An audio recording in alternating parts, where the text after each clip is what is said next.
The American Dream. An American businessman was standing at the pier of a small coastal Mexican village when a small boat with just one fisherman docked. Inside the small boat were several large yellowfin tuna. The American complimented the Mexican on the quality of his fish. "How long did it take you to catch them?" the American asked. "Only a little while," the Mexican replied. "Why don't you stay out longer and catch more fish?" the American then asked. "I have enough to support my family's immediate needs," the Mexican said. "But," the American then asked, "what do you do with the rest of your time?"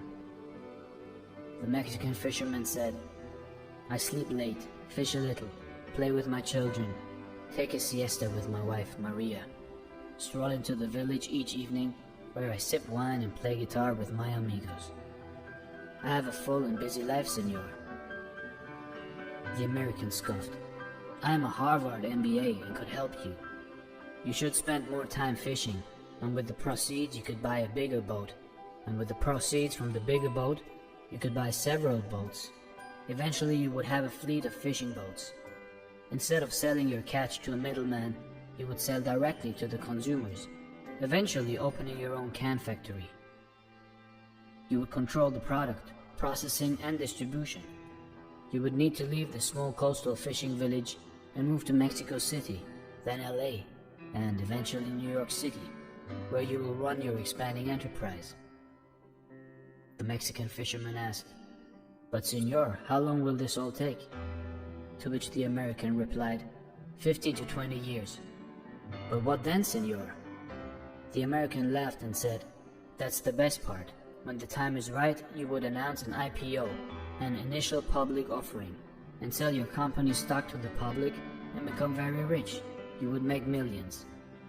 "Millions, senor? Then what?"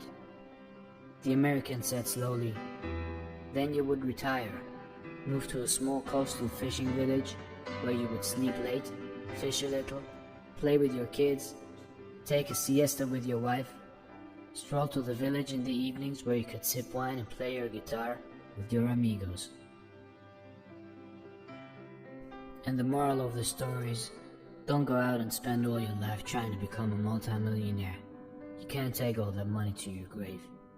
Spend time with your loved ones. Spend time with the things you love doing. And spend time enjoying the little things in life, the small moments, because that is what life is all about.